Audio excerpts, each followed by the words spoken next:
काळी पिवळी उलटली, 13 प्रवासी जखमी. नांदुरा जळगाव जामोद रस्त्यावरील निमगाव फाट्याजवळ अपघात. अवैध प्रवासी वाहतूक करणारी काळी पिवळी पलटी झाल्याने झालेल्या भीषण अपघातात 13 प्रवासी जखमी झाले. ही घटना बुलढाणा जिल्ह्यातील नांदुरा जळगाव जामोद मार्गावरील निमगाव फाट्याजवळ सायंकाळी सुमारे 5 वाजता घडली. जखमींपैकी काहींची प्रकृती गंभीर असल्याने त्यांना पुढील उपचारासाठी खामगाव येथे हलवण्यात आले आहे.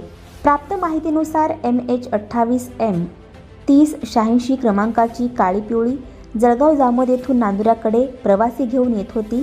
निमगाव फाट्याजवळ चालकाचे स्टेअरिंगवरील नियंत्रण सुटल्याने वाहन पलटी होऊन रस्त्याच्या कडेला असलेल्या खड्ड्यात जाऊन पडली. त्यामुळे काळी पिवळीतील प्रवासी जखमी झाले.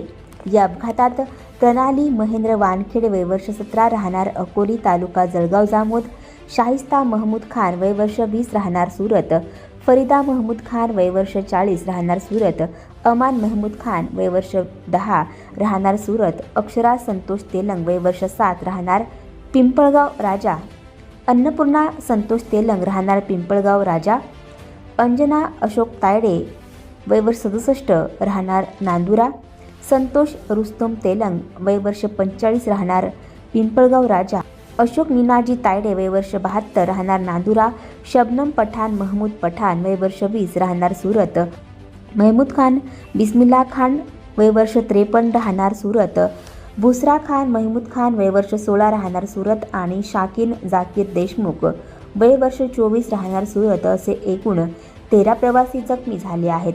अपघातानंतर स्थानिक नागरिकांच्या मदतीने जखमींना तातडीने नांदुरा प्राथमिक आरोग्य केंद्रात दाखल करण्यात आले. प्राथमिक उपचारानंतर काही जखमींची प्रकृती गंभीर असल्याने त्यांना खामगाव येथे रेफर करण्यात आल्याची माहिती सूत्रांनी दिली.